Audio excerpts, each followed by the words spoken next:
Hey everyone, welcome back. It's good to see you guys again. I'm glad you found me.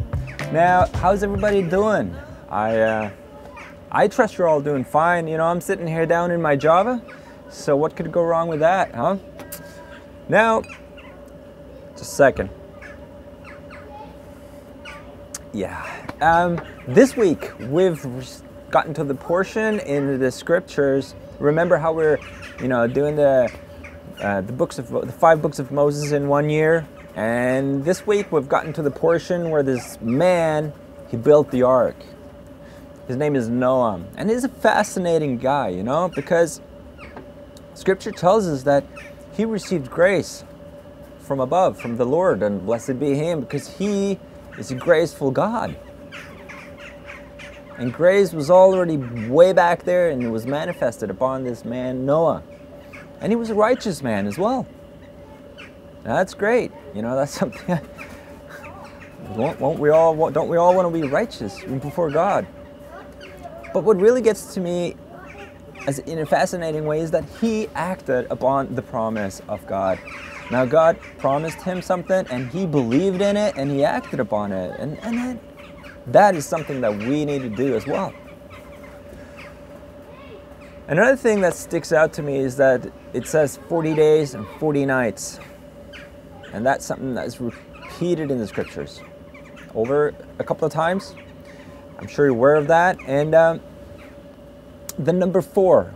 When the number 4 comes, I expect a teaching about receiving life.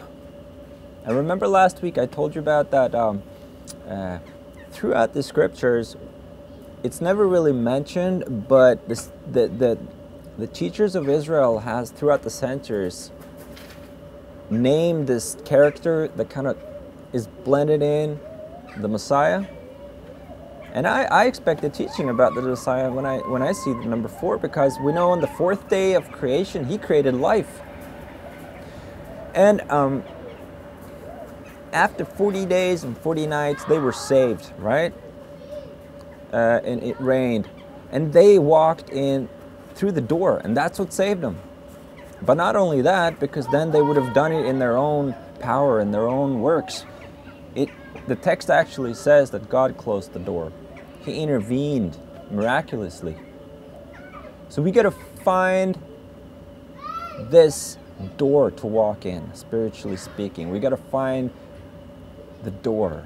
Who is the door? What is the door? And I want you to think about that, because entering the door that is intervened by a miraculous act of God, and that's going to give you life. Now, we also know that Noah means rest, and the text says that when the ark, everybody within the ark, they found rest when it landed on the rock. Now, did you hear that? They found rest when they landed on the rock. We got to find the rock of Israel and build upon that. We got to have the rock as a foundation of our lives. We'll find inner peace and we'll find rest. Well, that was all for me, and I trust that you had an interesting time, and you were sitting down and enjoying maybe a cup of coffee or whatever, a cup of tea, or just relaxing in your couch, hanging out with a friend. I'll see you next week, God willing. Bye.